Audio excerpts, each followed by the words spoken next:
Back in 1995, I was studying in London, and we were on a placement. We were due to hand in our assignments, but we got back to campus and realised that we'd forgotten. And so one of our number, a guy called Toby, volunteered to cycle back over to Clapham, not far from where I am now in London, Battersea, to hand them in.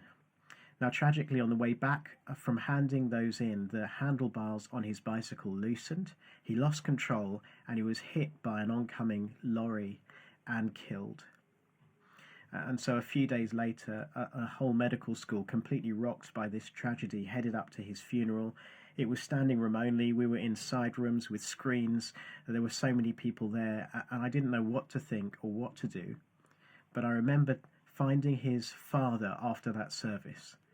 And the words that his father said to me completely changed my life. I said to him, "I'm so sorry for your loss." And he said to me with tears streaming down his face, "Thank you for saying that, but I want you to know that I will see my son again." I realised that even though I'd heard something about the Christian message before, it'd never been so personally connected with me. I'd never seen how this truth about Jesus connected with my personal life and circumstance. And suddenly it all really mattered, and I needed to look into it.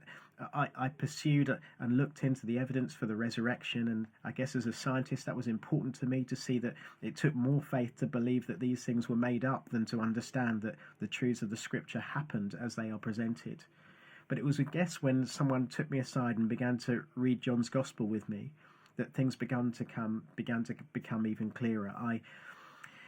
I looked on page after page after page and saw the man Jesus speaking with such authority and yet with such love and with words that seemed so authentic and trustworthy that I felt I had to follow him.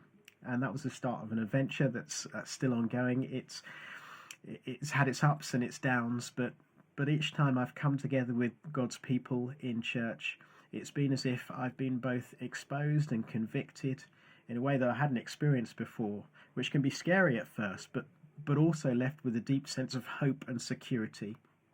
And at a time like this, when we're understandably worried about all that COVID-19 is doing to our lives at the moment, it is so comforting to know that there is a sure hope that nothing and nobody can ever take away from us. And it's all based on trust in Jesus Christ who rose from the dead. That's my story.